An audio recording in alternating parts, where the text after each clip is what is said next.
Este é o Eduquê, podcast em português que promove a partilha de conhecimento qualificado por ativistas e académicos sobre questões atuais de educação. Eu sou Rui da Silva, pesquisador e presidente da direção do Centro de Estudos Africanos da Universidade do Porto, Portugal. Hoje falamos sobre participação e cidadania dos adolescentes e jovens do programa Percurso Cidadão do Sonho à Ação, que está a ser desenvolvido na Guiné-Bissau pela organização não governamental ESOR, em parceria com várias organizações, entre elas a RENAS, a Rede Nacional das Associações Juvenis. Vamos conhecer como atividades de projetos de vida estão a ser conectados com um incentivo à participação cidadã dentro da comunidade escolar e como esta metodologia promove projetos de vida ao mesmo tempo que prioriza os direitos das crianças e dos adolescentes. O Percurso Cidadão veio propor aos jovens esse espírito de serem eles a planejar o futuro, ajudando estes jovens a poderem ser autores da mudança da sua comunidade, da sua realidade onde estão a viver. Também o cidadão tem como objetivo responder às necessidades destes jovens. A necessidade no sentido de poderem ser eles a falarem, de poderem ser eles a proporem o que querem, de poderem ser eles a desenharem o caminho que querem andar. Conosco temos Nakak Morgado, coordenador de Educação e de Formação e Inserção Profissional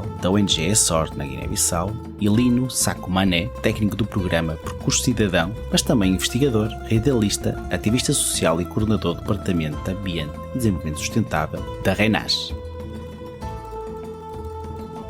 Temos aqui hoje uma novidade no nosso programa. Como vocês viram nos créditos do último episódio, esta temporada do podcast Eduquê, vamos revezar eu e a Andressa, porque por vezes a agenda tem sido complicada de conciliar, e este é o primeiro episódio que temos também dois convidados. Portanto, aqui há uma inversão. Temos um apresentador e dois convidados, neste caso da Guiné-Bissau, e temos ainda outra novidade. Estes nossos convidados estão a gravar o programa e eles estão na Rádio Jovem da Guiné-Bissau. Quero mandar aqui um grande abraço para a Rádio Jovem da Guiné-Bissau e por terem facilitado este processo de gravação na Rádio Jovem. E agora, sem mais demoras, o que eu queria perguntar era se a vossa organização, a ESOR, não é, promove o programa Percurso Cidadão do Sonho à Ação, se nos podem explicar qual é os objetivos deste programa, como este programa está inserido no contexto social da Guiné-Bissau, tendo em conta que é um programa que é implementado em vários países, incluindo, por exemplo, no Brasil. E que a ESOR, desde a sua chegada na Guiné-Bissau, em 2009, o espírito da ESOR é ouvir os adolescentes, ouvir os jovens. Ouvir essa camada para a ESOR e permitir com que adolescentes e jovens puderem pôr as suas aspirações, pôr os seus sonhos. E a partir destes sonhos e aspiração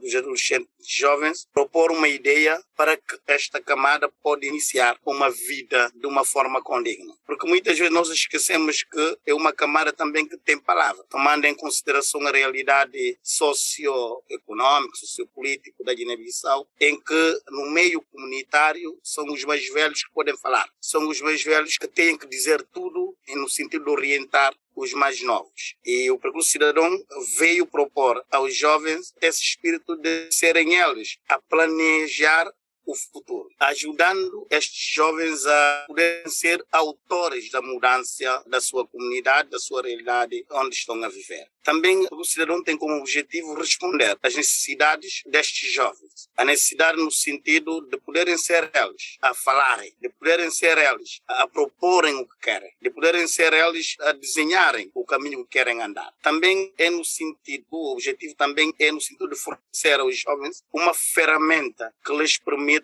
conseguirem andar num bom caminho, conseguirem poder se ajudar uns aos outros. Porque, na verdade, o espírito guineense, falando na realidade guineense, o espírito guineense é cada um. Muitas vezes é da sua comunidade. Pelo facto de nós temos o espírito nacional, mas também temos, nós chamamos da morança, da tabanca, que na Europa se chama da aldeia. Essa vedação comunitária, o espírito da ESOR é de mostrar a este jovem que nós não terminamos na nossa vida, não acaba na nossa aldeia, na nossa tabanca, na nossa comunidade. Vai para longe, vai para os outros lugares, vendo a realidade da globalização. Fornecer aos jovens essa habilidade de poder integrar numa outra realidade. A realidade é fora do seu meio. Também estimular a confiança de poderem estar no meio da sociedade e de se poderem integrar-se. Porque muitas vezes pensamos que todos podem integrar, mas é verdade que nem todos podem entrar no meio onde não conhecem. O Percurso Cidadão dá aos jovens essa habilidade de se poder buscar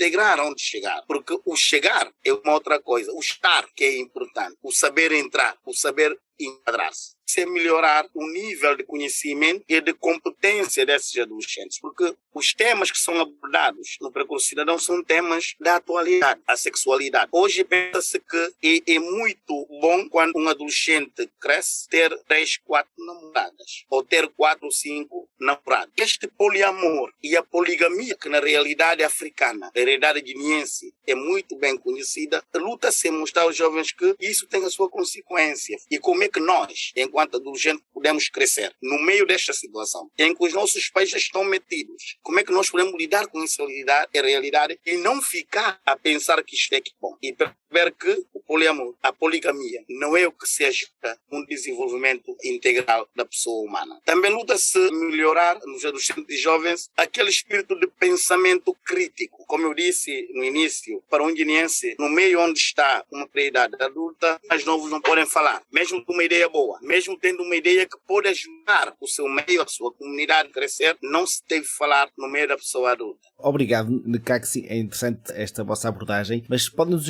explicar melhor como é que funciona a metodologia da ação deste programa, do Percurso Cidadão? Como é que funciona esta metodologia? Como é que trabalham com os jovens nas comunidades e todos os parceiros? A metodologia é uma metodologia integrada na comunidade. É uma metodologia que permite com que desde a comunidade até aos parceiros se podem se pronunciar. Começa-se com o que nós chamamos de visita à comunidade. A primeira coisa que se faz na metodologia de Percurso Cidadão é ir visitar a comunidade. Os animadores vão às famílias, vão visitar os adolescentes, vão falando os adolescentes de Percurso Cidadão, o que é que isso pode trazer para a família, os benefícios, e como é que a família pode integrar também no acompanhamento dos meninos, dos adolescentes que saem da casa. Depois disso, faz a inscrição. Depois da visita, mostrar à família a importância do Percurso Cidadão, faz-se depois uma inscrição. As famílias interessadas vão inscrevendo os adolescentes. Luta-se em envolver desde o início a família. Depois da inscrição, esse é o que nós chamamos de percurso, que dura 5 meses, em que os adolescentes são orientados nos temas. São orientados nos temas que são já predefinidos e outros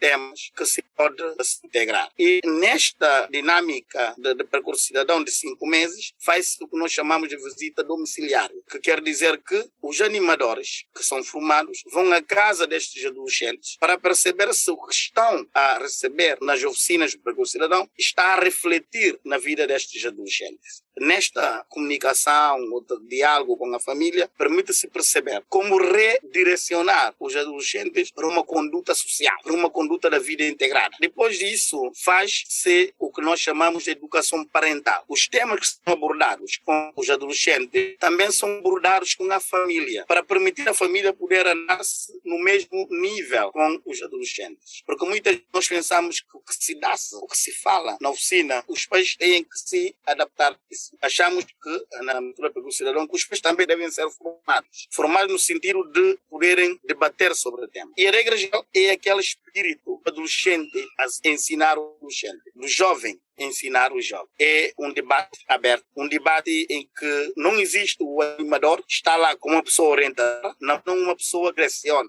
que dirige, mas está para orientar o debate. Isto é a metodologia do Percurso Cidadão. Como já referimos um pouco, não é? O Percurso Cidadão envolve as famílias, mas também envolve organizações, como por exemplo a RENAS, não é? A Rede Nacional das Ações Juvenis. E se calhar passava agora, se calhar deixava o Lino explicar um bocado, então, enquanto membro do percurso, não é? Ex-participante do Percurso Cidadão, membro da RENAS e agora como técnico também do projeto, se nos podia explicar melhor como é que, por exemplo, a RENAS se envolve neste programa e qual é o contributo para o programa da rede, da RENAS, mas também dos outros parceiros. Ok, muito obrigado.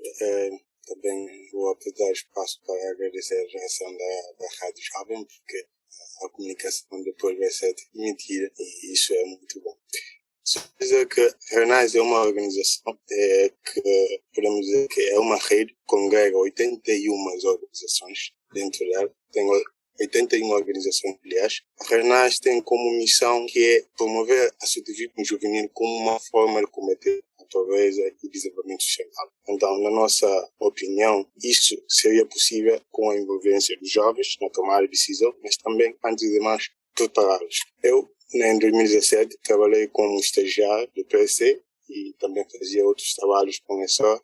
Naquela altura, não era membro da direção da RENAS. Isso aconteceu em 2019, 2 anos depois. Em 2020 e 2021, começamos esse processo de trabalhar com essa. Então, para mim, é uma coisa que eu já havia conhecendo há algum tempo. Por dizer que, no início, o nosso objetivo era exatamente, através do Percurso Cidadão, dinamizar mais a missão da RENAS em como empoderar os jovens nas suas comunidades.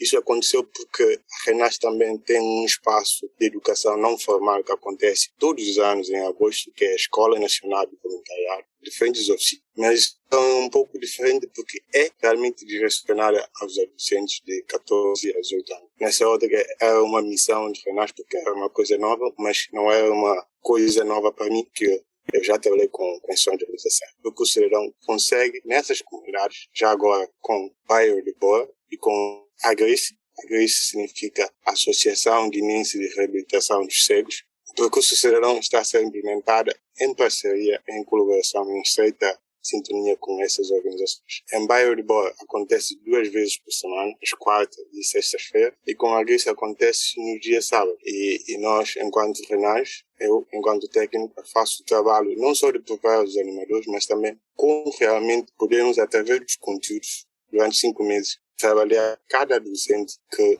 se inscreveu no Percurso Cidadão. E se calhar continuávamos então com o Lino, porque tinha mais uma pergunta para si, que era: como ex-participante deste programa do Percurso Cidadão do Sonho à Ação, pode-nos contar qual foi o impacto que este programa teve no seu trajeto pessoal e agora também profissional, se calhar? Por exemplo, no início eu estava entrando na universidade, agora já terminei, não concluí ainda todo o processo, né, acadêmico, mas o Percurso Cidadão marcou a minha entrada enquanto estudante de Sociologia, que é uma parte que me ajudava a entender realmente o conceito social e a dinâmica das comunidades, porque realmente quando se trabalha com adolescentes, tens que trabalhar para além daquilo que é apresentado na sessão de Percurso Cidadão. Principalmente o espírito, a autoconfiança ou não. Por exemplo, há adolescentes muito mais livres, muito mais à vontade, muito mais preparados nas suas famílias, mas há aqueles que não. Por exemplo, no Percurso Cidadão, nós trabalhamos com adolescentes que estão numa situação de precariedade. Chamamos de crianças carenciadas. E se vamos ver isso no contexto da Guiné-Bissau, é difícil decifrar isso, porque a Guiné-Bissau é caracterizada pela pobreza que existe e é difícil distinguir uma criança carenciada ou seja, de outra, né? Então, nós estamos nessa situação e me permitiu conhecer não só a realidade sociopolítica das crianças, mas também como, através das estratégias e metodologias do PC, Percurso Cidadão, podemos orientar esses adolescentes e, consecutivamente, multiplicar esses conhecimentos. Tendo em conta um aspecto importante que foi referido agora, que é, digamos, os índices elevados de precariedade e de pobreza. Temos agora, além da instabilidade política, não é, da Guiné-Bissau, temos agora, que ainda não acabou, pode parecer em alguns países que já acabou, mas ainda não, temos a pandemia de Covid-19 e podem-nos contar qual é o impacto que a pandemia de Covid-19 tem tido nos jovens e como, novamente, o PC, não é, o programa Percurso Cidadão, tem contribuído para mitigar estes efeitos. Exatamente, quando o Ncaco falou isso, eu também falei de 5 meses de percurso. Em cada mês abordamos um tema e dentro temos subtemas. Mas exatamente no mês 2 do percurso fala-se de saúde e prevenção. O Percurso Cidadão existia antes da pandemia de Covid-19. O Covid foi uma adaptação à nossa realidade, a realidade mundial também, porque o Covid-19, no início, todo mundo pensava que é uma coisa que vai chegar e depois algum tempo vai passar. Mas ao longo do tempo percebemos que isso é uma coisa que não vai ser de imediato, então adaptamos as metodologias, os conteúdos, para que as crianças possam, através do Percurso Cidadão, podemos sensibilizá-las, podemos prepará-los, porque também temos umas atividades dentro do PC que chamamos de atividade comunicadora. Os adolescentes são preparados para multiplicar essas informações nas escolas ou bancadas, ou seja, onde o grupo de jovens costumam agrupar. Lino, se calhar para os nossos ouvintes que não estão familiarizados, podes só explicar melhor o que é que quer dizer, o que é que na Guiné-Bissau se chama de bancadas. Os ouvintes que estão fora da Guiné-Bissau não vão perceber o que é uma bancada na Guiné-Bissau. Quando chamam bancada, o que é que isto quer dizer? Trata-se de um espaço onde os jovens, não só, porque não são os jovens que vão agrupar, por exemplo, por debaixo de caju, ou também de um amigo, onde, finais da tarde, ou de manhã, ou à noite, as pessoas costumam agrupar-se de um bairro para um convívio. Não é restaurante, não é bar, mas é um convívio sempre. Nós preparamos, às vezes, os docentes para ir lá fazer a sensibilização para as mensagens que, na altura, também estavam a ser divulgadas pela equipa Alto Comissariado de Guiné-Bissau, em estreita colaboração com a ESO, e preparar algumas mensagens que podem ser benéficas para as comunidades. Se calhar, não sei queria que se uma coisa sobre isso. É só para dizer que, inicialmente, como o Lino está a dizer, os jovens, os adolescentes estão perdidos. E mesmo nós, quando chegou a notícia de que estamos perdidos, tomando em consideração que a Guiné-Bissau, em termos de saúde, não estamos preparados para poder gerir a situação pandémica, neste caso do Covid, ficamos preocupados. Daí, através da sensibilização do tema de saúde e prevenção, aproveitamos esta oportunidade para direcionar os adolescentes jovens no sentido de poderem serem eles a multiplicar as informações de prevenção. Nas famílias, muitas vezes, isso deu grande impacto. Havia inicialmente famílias que queriam tirar os jovens de Bissau, porque também o comportamento da autoridade nacional não foi inicialmente nada bom. Começaram por parar tudo. Parar tudo numa sociedade em que as pessoas não têm nada. Nem havia circulação, nem havia as ações do Estado para poder, do governo, do Estado, para poder subvencionar ou ajudar a população. Havia realmente uma pobreza tremenda. Os adolescentes e jovens serviram como aqueles que vão pedir, através da ação solidária, que é uma parte do cidadão, pedir aos que têm para se poder repartir os que não têm. Pegaram as contribuições das pessoas que têm, por exemplo, as mulheres que fazem horticultura, davam o que têm, o que produziam, para levar às famílias que não têm como sustento. Isso permite os adolescentes poderem gerir o espírito de Covid. Para nós, o impacto foi muito grande, porque os adolescentes realmente perceberam o que é a pobreza e como é que no meio da pobreza nós podemos ajudar uns aos outros. Como é que podemos ser os verdadeiros irmãos da situação de Covid. Isso ajudou muito. E o impacto do percurso nesta questão de Covid é a ação mais de solidariedade. Os que têm poder se ajudar, os que não têm. Que é uma realidade muito bem vivida aqui na Guiné-Bissau. Como estava a dizer ali, não é possível perceber quem é que tem, quem é que não tem. Nós vivemos numa vida comunitária. Quem tem ajuda, quem não tem. Mas também não é menos verdade que está-se a crescer a dimensão do nível de estratificação social que é grande. Os que têm, muitas vezes, fecham com o que têm. E o percurso não permitiu com que os que têm, os que não têm, possam viver no mesmo nível. Por exemplo, também, naquela altura, como o Caio estava a dizer, a dinâmica social que estava a viver na Guiné nessa altura era um pouco de desconfiança e dificuldade em como realizar eventos que tradicionalmente agrupam pessoas, tipo 20, 50 pessoas em um determinado espaço. Mas o cidadão veio dar um exemplo de que é possível organizar espaços que, naquela altura, foram suspendidas todas as dinâmicas escolares e, por exemplo, isso atrasou um pouco na situação de identificação das crianças que eram associadas às escolas, né, tradicionalmente também no percurso. Então, nós, através do percurso, podemos dizer que criamos um modelo alternativo de que podemos avançar com a educação, podemos levar a criança à sala de aulas, adaptando-se à realidade do Covid-19, com novas abordagens, com a introdução de máscaras, mas também distanciamento e outras dinâmicas metodológicas que nós, através do curso e através do ESO, conseguimos ter acesso, mas também como colocar isso em funcionamento. Isso funcionou com a PRODES, também funcionou com a GRI. Já a GRI, a dinâmica está a ser implementada com as crianças do PC, está se alargando para toda a escola, porque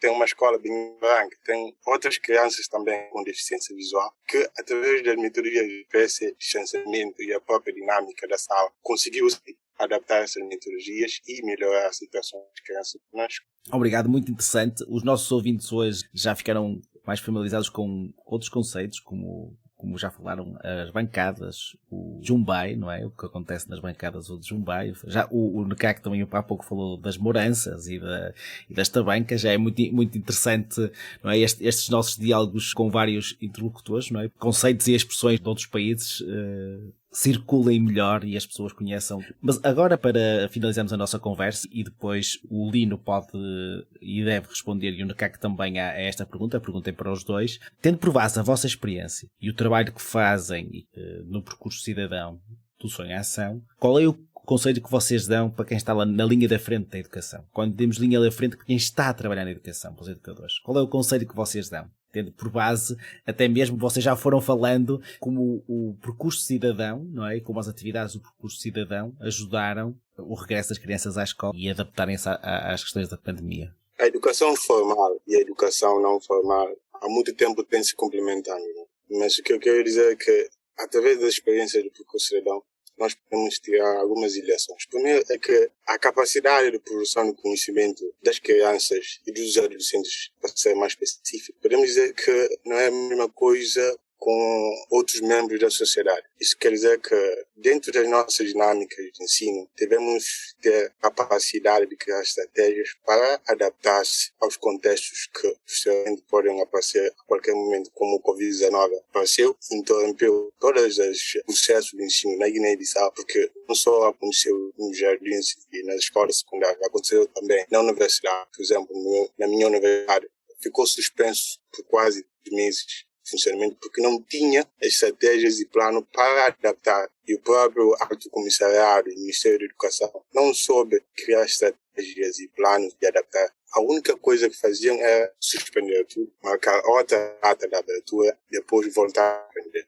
Posso dizer sobre isso que tem uma facilidade que realmente podemos continuar a aproveitar, que é não só criar espaços para o empoderamento das crianças, para eles possam falar, divulgar outras informações, discutir sobre alguns assuntos, mas também de, através da própria mitologia, criar um laço que vai criar mentalidade, vai elevar a consciência dos adolescentes para que ele possa cuidar-se. Vamos imaginar, numa escola temos 100 alunos. Cada um pode se cuidar, tem que tomar medidas de prevenção e de não prejudicar um outro. Tenho certeza que vamos ter um espaço livre dentro das escolas que vai realmente favorecer uma clima de continuidade, mesmo no tempo da Covid-19. Isso é a primeira coisa. A segunda coisa é que, enquanto uma estrutura magna, neste caso, por ser Ministério da Educação ou outras franjas da governação na Guiné-Bissau, pode entender que, não vou dizer que vai aparecer, mas vão aparecer sempre situações como esse, que realmente devemos ter uma política que não só vai nos permitir adaptar à situação, mas que vai nos permitir continuar a melhorar a estratégia, o plano e o sistema de ensino.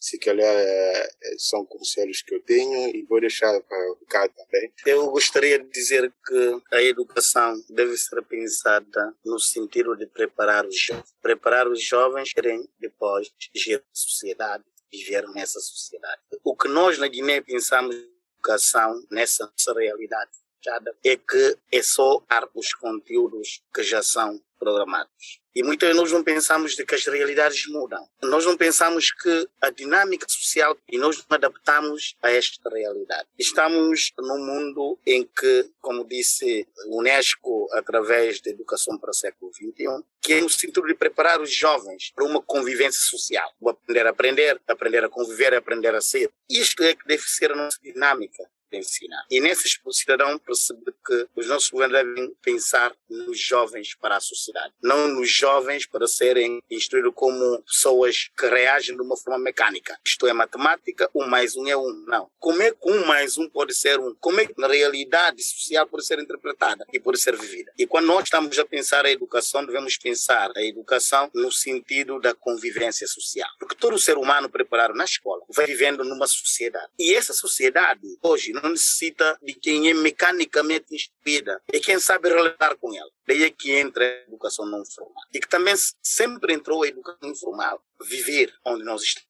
E como nós podemos lidar onde nós estamos. E o sistema educativo, a meu ver, deve saber enquadrar no seu conteúdo, no seu currículo, a vivência social. Os temas da atualidade. Como eu diria anteriormente, sobre a poligamia, que talvez na sociologia se vê, mas na realidade como é que é interpretada? A situação da sexualidade, como é que se vê e como é que é interpretada? A situação de sentir-se que és pertencente à sociedade. Como é que tu podes dar a sua contribuição nessa sociedade? Como é que tu podes trabalhar para desenvolver a sociedade? E melhor de tudo, preparar o jovem para poder construir o seu processo. Como é que ela, a partir pode se construir a sua vida, como é que ela amanhã pode viver a sua. Na Europa isso é bem enquadrada, mas na realidade africana ou guineense ainda tem grandes lacunas. E os nossos de educação têm que ir para esse nível. Pegar os conteúdos da vida para integrar nos conteúdos da aprendizagem. Isso é que eu acho que é importante começar a pensar. Sei que é difícil porque realmente pensar a educação, de como é que as pessoas são estruturadas mentalmente. Para mim, a educação é mais do que ensinar. Para mim, a educação é preparar o jovem para viver na sociedade onde ele está. Caco Morgado e Lino Saccomané, muito obrigado por terem vindo ao Eduquê. Muito obrigado. Para nós é uma grande oportunidade vir a partilhar esta entrevista convosco.